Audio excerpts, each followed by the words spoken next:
Thank you. So, welcome everyone, and first of all, thank you for inviting me to hold this presentation. Before lunch, I made a presentation about contextual security intelligence. It is a new approach introduced by BalaBit, and you can learn more about the theory at our booth at -1. However, this time, for the afternoon, I am prepared with a presentation about a use case of how this new approach, the contextual security intelligence, can be used to stop an APT attack. Advanced persistent threats are typically starting with compromising the machine of someone within the organization. It doesn't matter how. It can be phishing, it can be the watering hole technique, it doesn't matter. The point is that as the attacker gains access to the machine of our employee, he has access to the credentials used by the user as well within the organization. The attacker is starting to explore the organization, where the credentials can be used, if he can log in, where he can log in, what he can do on the servers. And when he recognized that he gained access to some sensitive data, he dives deeper into our infrastructure and tries to steal data. Nowadays, it's a global fact that hacking into enterprises is a bigger business than selling drugs. So in this term, in my opinion, if you are an enterprise, it's not a question if you'll be hacked. The question is when you'll be hacked. At BalaBit, in data science, we have a very important distinction between the things that we do not know. Let's say those are on the top. Let's call them the unknowns. The distinction between unknowns is with the others, the so-called unknown unknowns. These are the questions, these are the threats that we do not raise questions about because we do not even know what questions to raise. And in IT security, most of the products are looking for the known threats. If you take a look, most of the products are on the bottom or on the left. This is what is the current situation. And the problem is nowadays, however, is with the zero knowledge, the 0-day or the 0-hour attacks, which are basically in the group of the unknown unknowns. And we believe that this is the right time to take a look at, to handle these unknown unknowns within the boundaries of our organization. Contextual security intelligence. Security intelligence is pretty much well understood. It is using the knowledge of an event to secure or protect something. However, it is not trivial which are the events are in interest.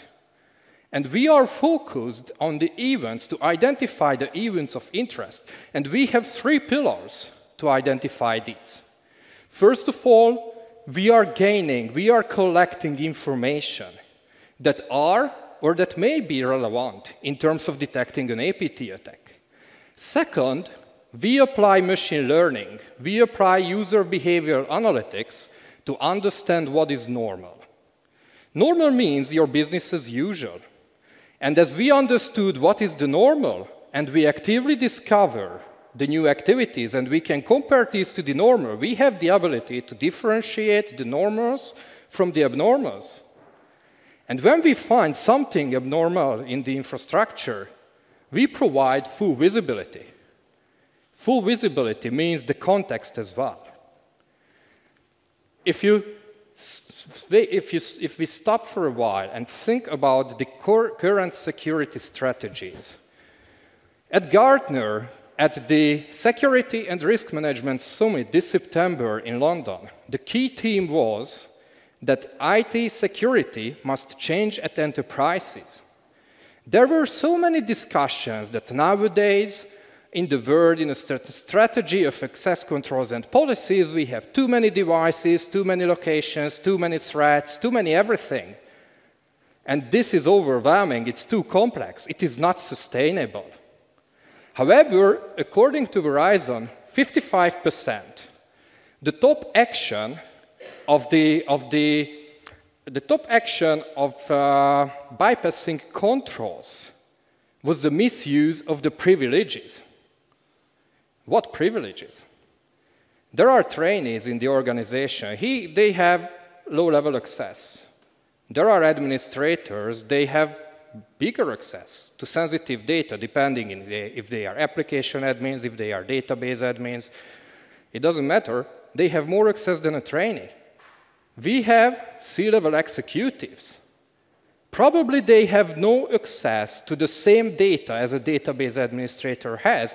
However, I'm pretty much sure that the C-level executives have access to the most sensitive information of an organization. And these are the users, the privileged users, who are roaming around our IT estate, having access to our sensitive data. And what it means at Verizon is that all the controls that we raised, the security strategies that are based on access controls and policies, all of these were legitimately bypassed. And this is where the context comes into the picture. What is context? Context is basically a set of circumstances surrounding an event. For example, you have data here. Here is your firewall. Administrator is accessing data from within the firewall. That's OK, and he's doing it at midday. That's normal. What happens? What do you think if the very same data is accessed by the administrator from outside the firewall, and it is made at midnight? This is the contextual information, the surrounding event, and the surrounding information, and there is no meaning event without context. The zero line. There are so many organizations around us. Unfortunately, some of the high-profile organizations already failed with the traditional security gears. Just think about the retail giant Target or the Sony Pictures. There were huge problems. And the zero line is what we are facing is that the current strategy is unfortunately insufficient to eliminate the risk, to eliminate the issue. The logs that we collect into the log management system, analyzed by an incident management system, unfortunately, these do not provide the necessary level of information. The reason is simple. They do not see what the user is actually doing. Just remember, we are focusing onto users, human, people. This is what logs cannot see. And it is pretty much challenging to follow complex sequences. And again, going back to the Verizon report, the attacker seems authenticated, the attacker seems authorized, and you cannot do anything against that. So let's apply the first step of the contextual security intelligence. Let's start collecting information. You remember the zero line is that we have firewalls, we have IDS, we have a SIEM solution, we have proper log collection. But what shall we do? What is important if we would like to know what our users are doing?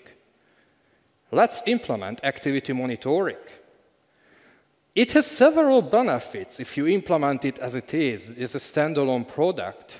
It provides augmented log data because it is watching what the users are doing, so it provides more and more information which can be fed into a SIEM solution. You already know a lot more about what your users are doing. On the top of these, we have audit trails.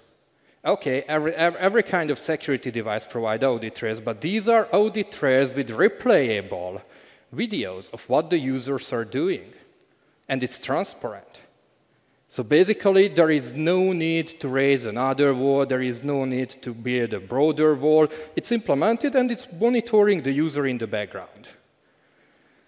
Today, I would like to highlight 3 use cases of privileged activity monitoring tool. The first is the 4-eyes control. Let's say here on the left, we have an outsourcee. They are which we trust the less within the organization. They are not our employees. We have a contract. We have the sensitive data on the right. Let's say we have a financial institute with lots of financial information, and we have the activity monitoring solution in the middle. The user is trying to log in. However, his session is paused because we do really need someone from within our organization to give an explicit authorization, because we really, really need to know, in the case of these critical assets, what the outsources are doing. If it's not enough, the access is given. The user can log into the server, but we can have one more person He is the auditor. He can watch all the actions, just like if you are checking the CCTV, the display of the CCTVs, you can watch everything in real time, just like if you would replay it like a video, just like you would watch it behind the shoulder of the user.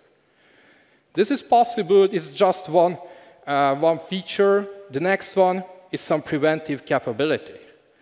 Let's say someone within your organization is moving sensitive information across your infrastructure from one server to another. You may be warned about that. Why are you doing that? Why are you translating the data?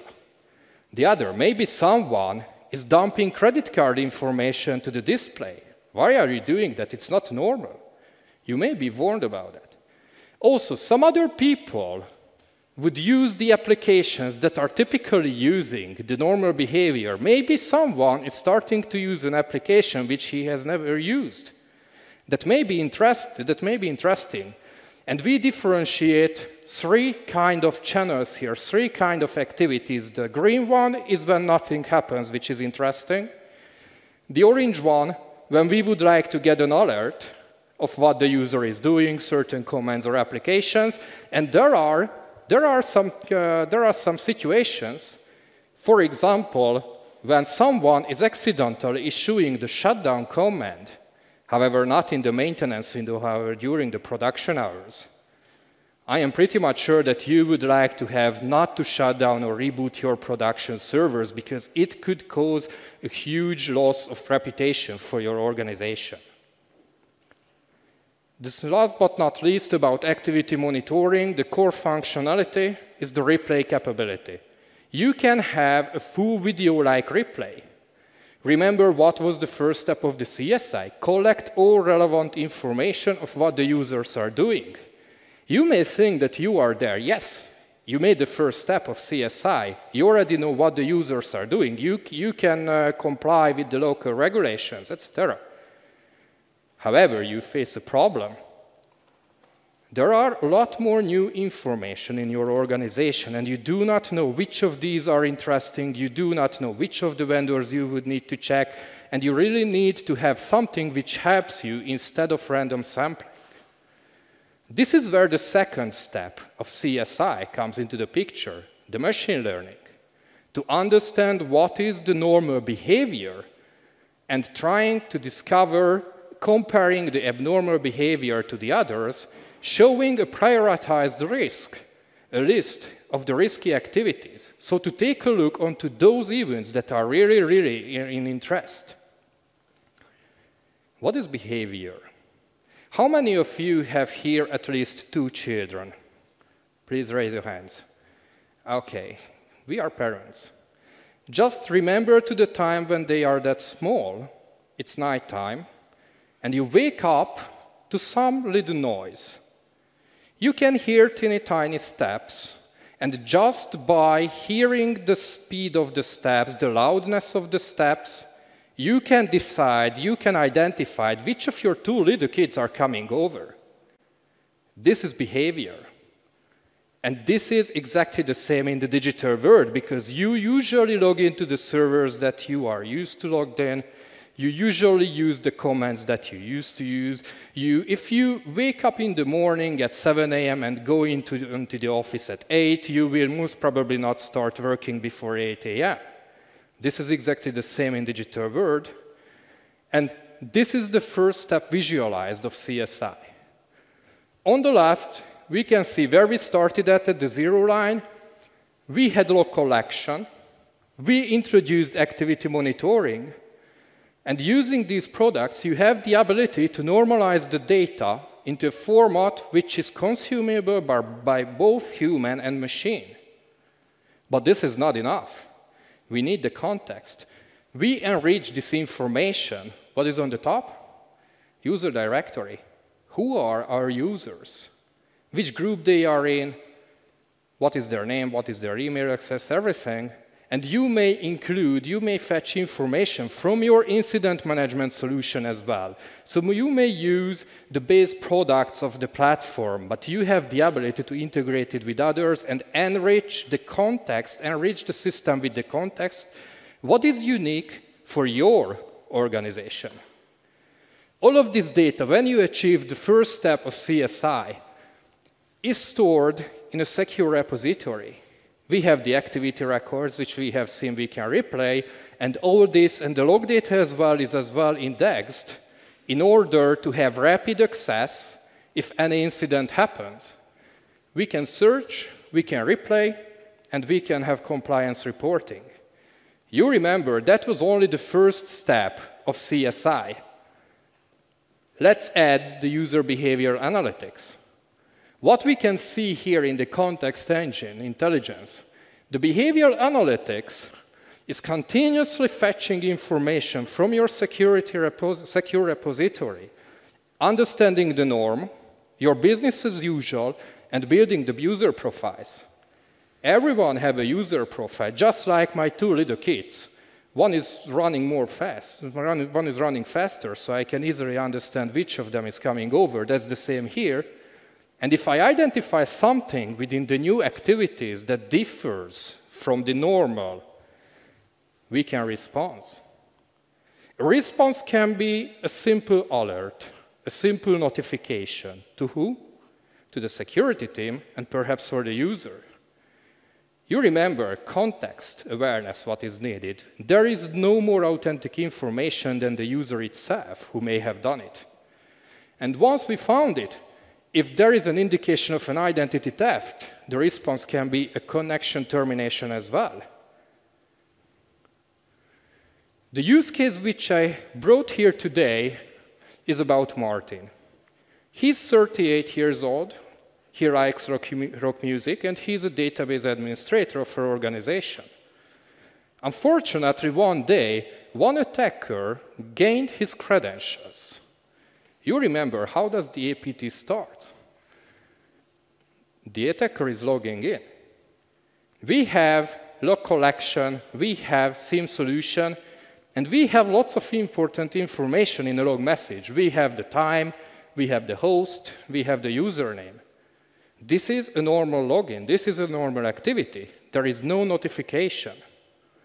And this is where the behavioral analytics can help us to identify the unknown unknowns. It applies machine learning and data science.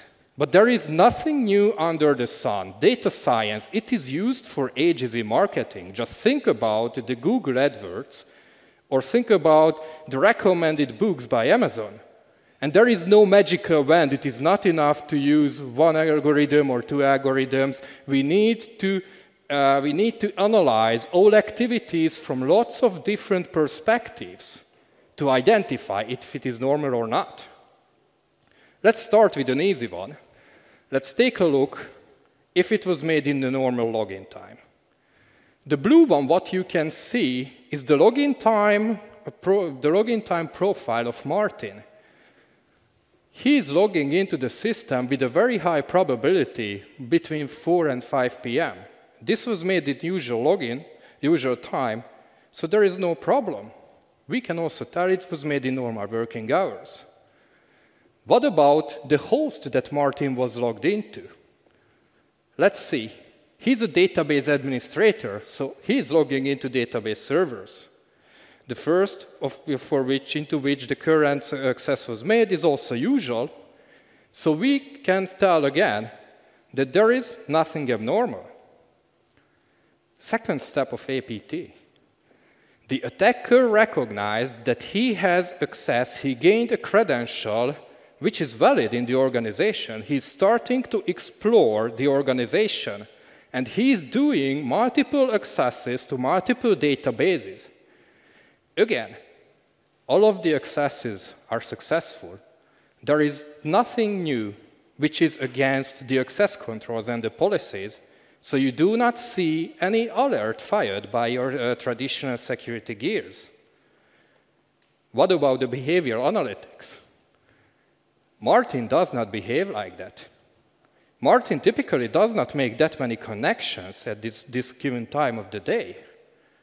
So what we are doing is we increase the risk of the user because we already identified something which may or may not be related to an APT attack or some kind of breach.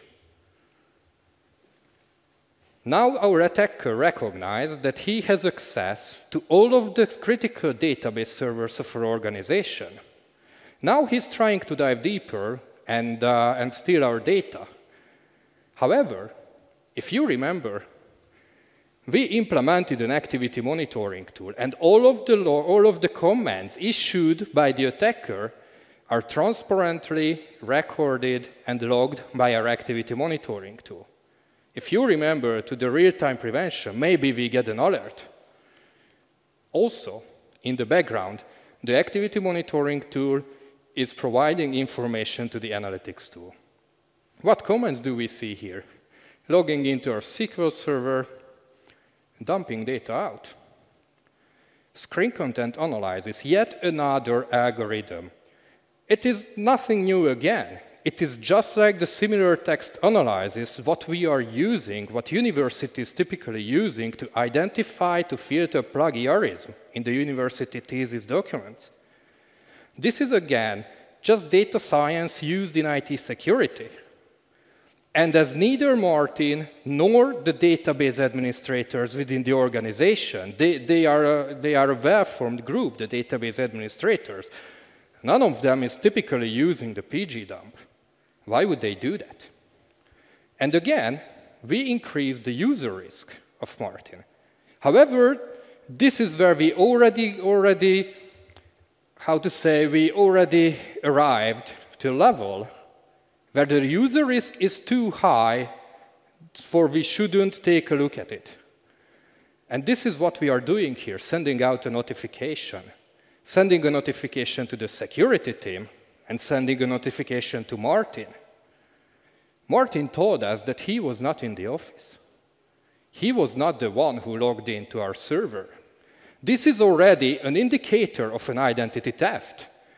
And as it was reported to the security team, going back to the activity monitoring, the security team has the ability to terminate the connection. Basically, the attacker was neutralized before he could cause real damage to our organization. Next step, getting the visibility. Going back to the activity monitoring tool, we have metadata, lots of metadata about the accesses. This is what I started at the first step of CSI. For example, client address, we can know what machine, what network may be checked, what may be compromised, because attacks can be started from that. Let's say the attacker was logged into that part of our environment.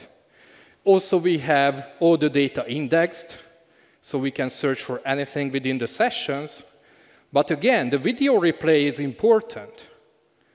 According to research of IBM and Panama Institute, the typical cost of data breaches is more than $18 million. This is huge. And it is even worse that the most is caused, more than the half is caused by the loss of reputation and the brand. By having a full visibility of what was happening, within this early phase, we already have the ability to check what the attacker could make, what level of damage he could cause to our company. And this is the first step of CSI, having full visibility into what happened in our environment.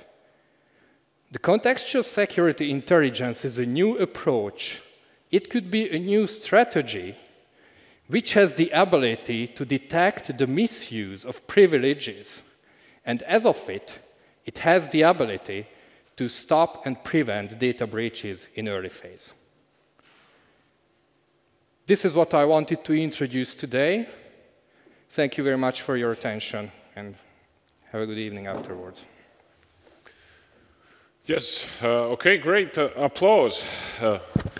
I am absolutely delighted that your presentation had a real-life operational level examples. Mm-hmm. Now, this is very important because one thing is that we clearly understand the theoretical level and I'm personally heard of such an artificial intelligence system to monitor such intelligence. I understand that this is all histogrammic and so on, artificial intelligence is way yet to come. But nevertheless, it's very good to see explained how it does exactly what it does step by step. Now, would you have some questions, please? Okay, does anybody uses this or similar system already? No? Okay, then you have to have questions. Come on. Right. Okay, let me fill this gap. We have a couple of minutes. So imagine that I just want to understand more of that. Now, being a responsible manager of the company, thinking a little bit farther to that. Now, I know my employees are not perfect. And I know they make stupid mistakes, and sometimes they are late for work. And sometimes they, he opens the window, types his password, hits accidentally, close, has to repeat that. Tons of stupid things happen. Project managers come in and they're, okay, I need this data, okay, there's a problem with the customer wants his full backup by now, All sorts of things happen that are way beyond the normal, typical histogram of, let us say, a typical servicing company. Now, there is a project business where anything is like ups and downs and all sorts of things changes. Now, how would you tell or control or set the sensitivity of such activities? Because employees are not perfect. They make tons of stupid mistakes, and they become riskier and riskier and riskier, and finally he comes to work and he spends my time because he cannot log in, the security doesn't know, it investigates. So my 40 euro an hour machine is simply in halt. So as a manager, then I make maybe a stupid decision, maybe not. Okay, open it, grant access, we need to work, we need to get this done by tomorrow. Okay, you'll see tomorrow, we'll investigate later, and Then I, as a manager, make a breach in my own security policy. Now, can you elaborate a little bit more on this, also on the operational level? Thank you. Yeah, that's a very interesting question. First of all, you answered something instead of me. You, as a project manager, made a breach yourself against the policies. And this is something that we would like to prevent the breaches by not constraining the business. And let's say, first of all, if you give that many privileges to the users that they shouldn't have, first of all, you will run into the walls that you built with the other security gears you have. So you may not be able to do that. This is not a solution which replaces the existing security gears. It provides a different layer, and it is monitoring and analyzing those actions which are outside of the known threats, as I started with the unknown unknowns. So I would say, first of all, if you as a manager provide a kind of breach against your organization which is getting over your wall, and this solution tells you that something happened there, it means that you need to fine-tune your access controls and policies because there were something which you had the ability to do which you shouldn't have the ability to do. This is a different layer, so in my opinion, in this case, it helps you to fine-tune the policies of your organization.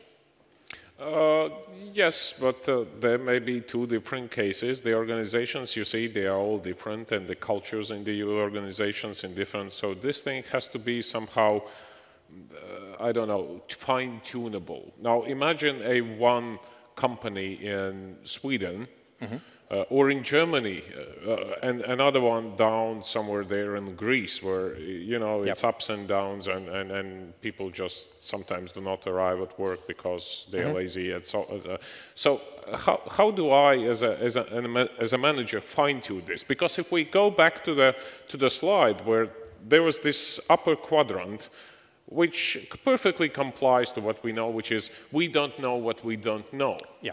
Now, I have to, as a security officer, I have to set up a certain types of triggers. Now, you had your green ones, orange ones, red ones, etc. And at that point, I don't know yet how my organization or how my employees are going to behave. So I can spend quite a lot of time just fighting the system. But you don't need to know how they behave. It needs to learn.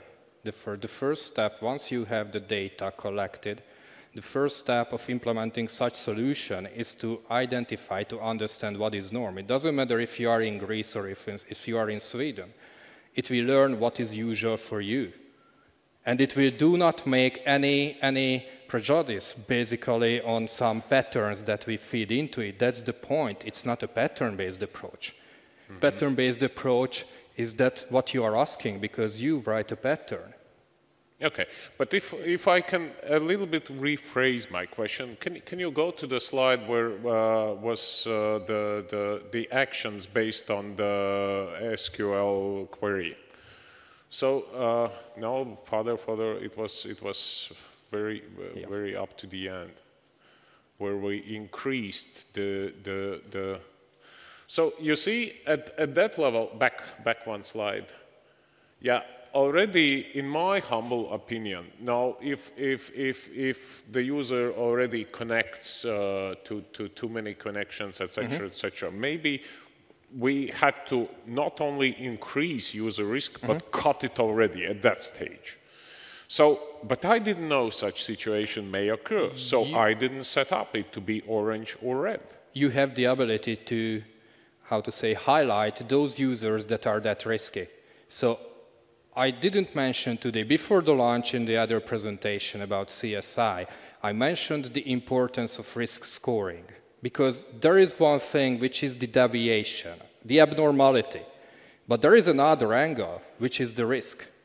And you have the ability to teach the system right at the beginning. If you know about, let's say, a group, 5 or 10 people of your organizations, who you really know, that they have access to the most top secret information of your organization, that you want the system to take a special and advanced care of these users. And if you tell that these are the highest risky, the most risky users of your organization, then the system will not learn, or let's say if it finds any abnormality, the risk that is increased. We have a risk of the user and we have a risk of the activity as well, and each activity may increase the risk just that little bit or that much. If you have a risky user, which we already highlighted as a very critical user, then each of the steps, only a small deviation will increase the risk that much, that it will already terminate the connection automatically. So you have the ability, yes, to highlight some of the most critical users, but this is already the special care that you take about these users. Okay, thank you very much. Anybody has any additional questions on this? Okay, then I have to say thank you to you and give you a small souvenir, small thank you from the organizers of the conference. Thank you for your speech. I very much enjoyed that, sir. Thank you. Okay, nice round of applause.